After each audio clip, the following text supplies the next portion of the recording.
डाबुगाँव पवित्र श्रीराम नवमी अवसर में विराट शोभायात्रा।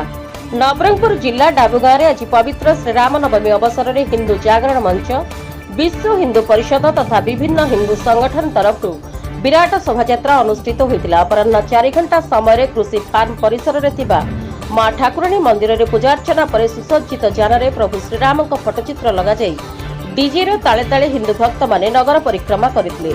ठाकुराणी मंदिर बस स्टाण्ड, तारिणी मंदिर छक, मेडिकल छक, गौड़ साही, पात्र साही, कलसी मंडप, रेली साही, नुआगुड़ा, रेभिरू साही, जयंती नगर और डंगरीगुड़ा तारिणी मंदिर छक पर्यंत जय श्रीराम ध्वनि सह डीजे ताले ताले नाची नगर परिक्रमा करते भक्तगण। मर्यादा पुरुषोत्तम प्रभु श्रीराम, लक्ष्मण, माता सीता, हनुमान, सुग्रीव और वाल्मीकि वेशधारी माने एही शोभायात्रा आकर्षणर केन्द्रबिंदु पलटिथिले।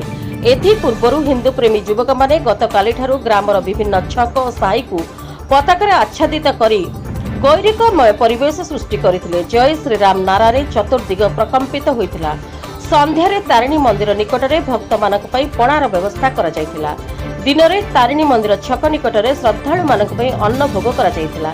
एथिरे 2000 रु ऊर्ध्व श्रद्धालु अन्न भोग ग्रहण करथिले। डाबुगाँव पुलिस शांति श्रृंखला रक्षा करी थिबा बेले हजार हजार संख्यारे प्रभु श्रीरामचंद्रଙ୍କ भक्त जोग देइथिले। डाबुगाँव दुर्गा प्रसाद खुंटियाଙ୍କ रिपोर्ट, रिपब्लिक ओडिशा।